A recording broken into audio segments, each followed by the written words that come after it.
غرباء غرباء غرباء. Beberapa tahun yang lalu sebelum beliau menikah itu, eh, dia mendapati sang suami atau sang calon suami waktu itu curhat dengan temannya.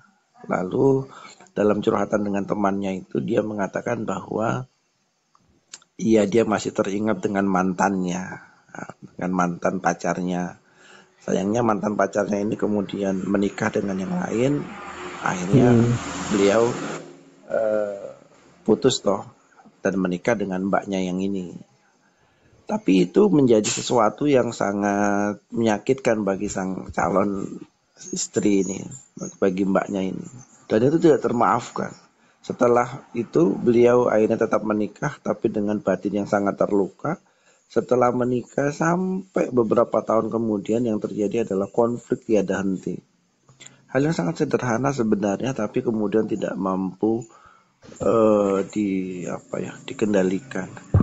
Nah, pertanyaan beliau sederhana, bagaimana caranya saya bisa memaafkan suami? Saya sebenarnya pengen menjawab, cuma saya nggak saya jawab. Saya pengen jawabnya, bagaimana cara memaafkan suami? Ya, maafkan saja. Kayak ruwet gitu ya. Tetapi Suaminya masih suami pernah bercerita bahwa dia dulu berharap ke perempuan lain begitu. enggak, jadi suaminya ini baik, dia hanya bercerita kepada temannya, iya masih ingat sama mantan yang dahulu begitu. Ya cerita tentang mantannya wajar lah ya, seorang laki-laki yang patah hati karena ditinggal menikah oleh kekasihnya begitu. Itu diceritakan ke istrinya. Itu kayaknya diceritakan kepada calon istrinya karena kan statusnya belum menikah waktu itu ya. Nah setelah itu kemudian sang istri sangat terluka dan ya sampai detik ini masih belum bisa menerima suasana. Padahal sang suaminya setelah menikah menjadi suami yang sangat baik, sangat care dengan keluarga, dengan anak-anak. Gitu.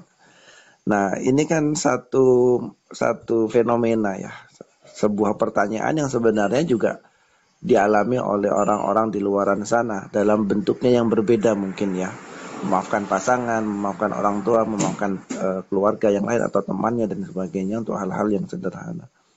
Nah sebenarnya apa yang terjadi dengan orang-orang seperti ini, Gus? Ya Allah. Jadi yang pertama tentang suami dulu. Ketika seseorang atau siapapun lah kita nanti mau menikah, kalau ini didengarkan oleh yang belum menikah ya.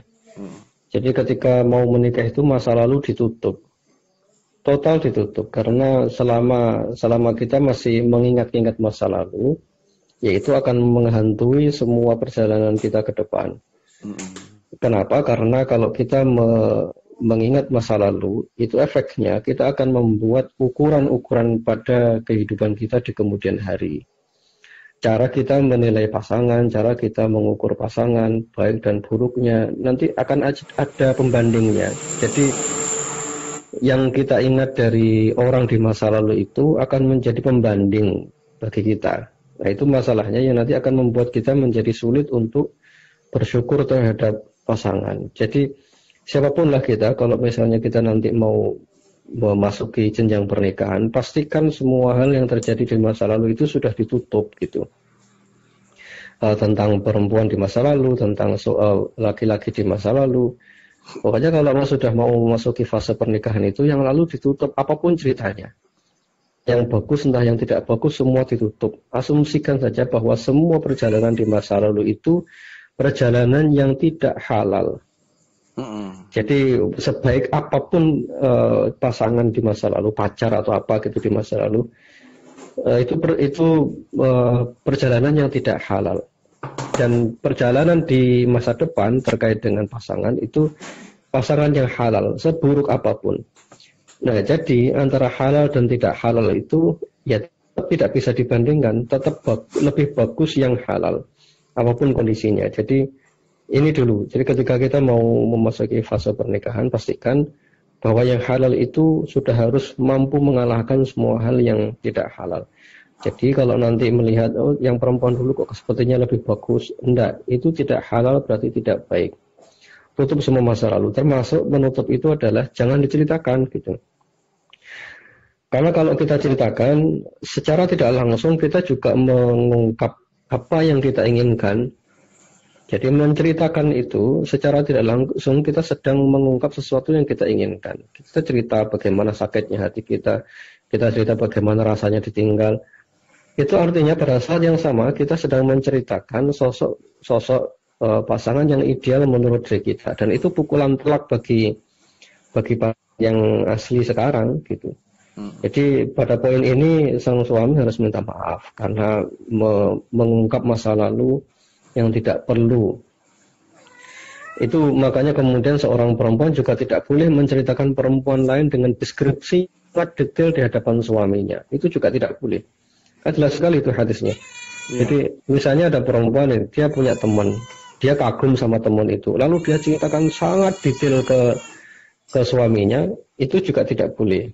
Ya karena akan membuat suami punya hasrat kepada perempuan itu.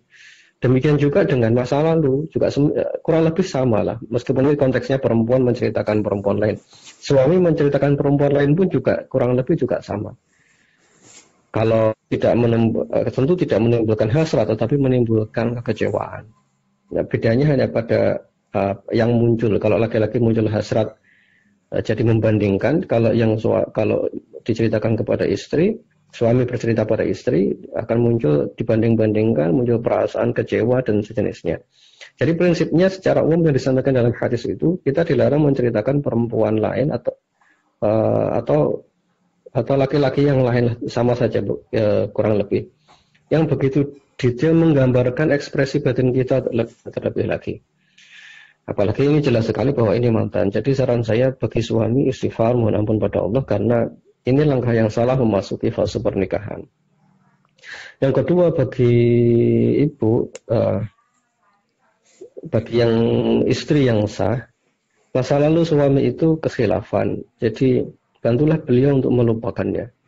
Dan ini bukan kezaliman ya. Maksud saya bukan kezaliman, itu beliau sudah memberikan sebuah keputusan untuk menikahi ibu ini. Gitu. Artinya beliau sudah mau mengorbankan sesuatu yang besar dalam tanda kutip. Dan itu artinya butuh proses.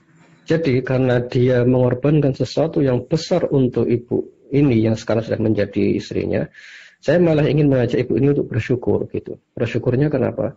Karena ada orang itu yang dia menikah dengan pasangan yang baru, yang asli, yang sah, tapi masih sangat dihantui oleh masa lalu.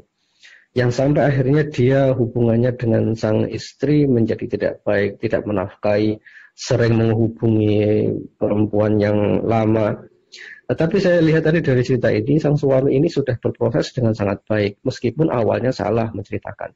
Tetapi dia memasuki pernikahan itu dengan kesiapan pemahaman dan siap menjadi suami yang baik. Itu artinya, ya sang suami ini dia berjuang keras dengan sungguh-sungguh untuk menutup masa lalunya. Walaupun tadi ada khilaf di awal pernikahan, dia menyampaikan. Tetapi dia berproses untuk menetralisir rasa sakit hatinya, itu sesuatu yang besar. Dan beliau sudah mendapatkan penggantinya, yaitu ibu yang sekarang sah menjadi istrinya. Dan saya pikir ibu perlu bersyukur kepada suami karena sekali lagi beliau mau berproses, mau meninggalkan semua keburukannya, tanpa mengulang-ulang masa lalu, tanpa menengok ke belakang, tanpa menghubunginya, tidak disimpan fotonya, tidak update status terkait dengan perempuan itu. Jadi suami ini sedang berjuang luar biasa, dan saya kira bagi ibu patut bersyukur, malah patut bersyukur karena di tengah bayang-bayang masa lalu itu beliau masih bisa menyempurnakan kewajibannya sebagai suami.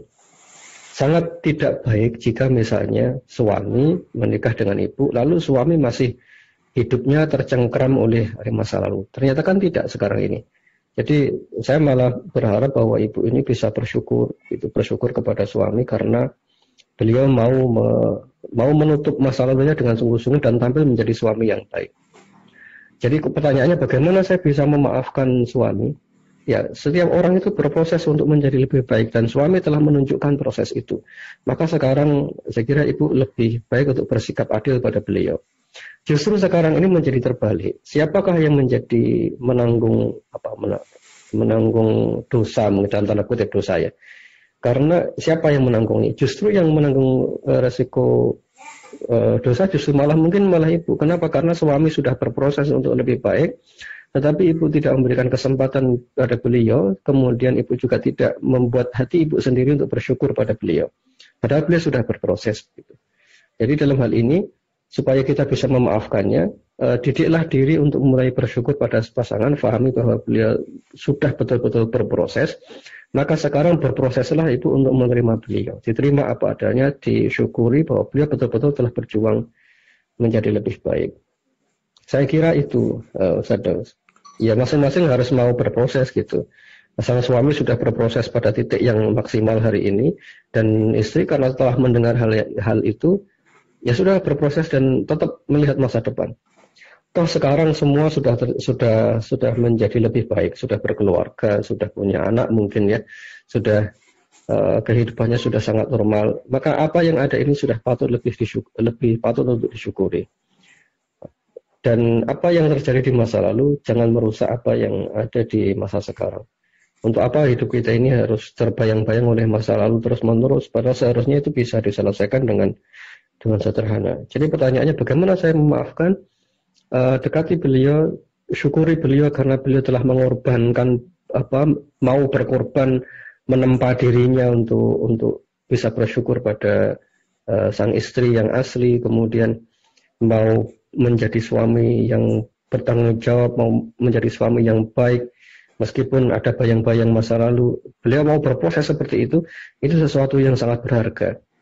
Jika beliau ini sang suami mau berproses seperti itu saya menyebutnya itu laki-laki yang bertanggung jawab, mau meninggalkan seluruh keburukan masa lalu untuk masa depannya. Itu lelaki yang bertanggung jawab, dan ibu perlu bersyukur. Masya Allah, mudah-mudahan berkah. Mungkin begitu, Ustaz. Iya, jadi kalau saya perhatikan dari pertanyaan ini dan mungkin pertanyaan-pertanyaan lain yang masuk, bahwa saya kadang berpikir apa yang membuat orang-orang ini tidak dapat menikmati kehidupannya hari ini gitu loh.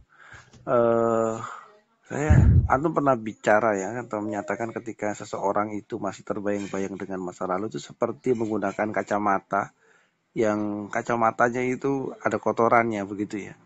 Ya, betul. Lalu kita ketika kacamata itu dipakai, lalu kita melihat pemandangan yang sangat indah sekalipun, yang terjadi ya bukan pemandangan indah yang kita lihat, tapi justru adalah pemandangan yang kotor.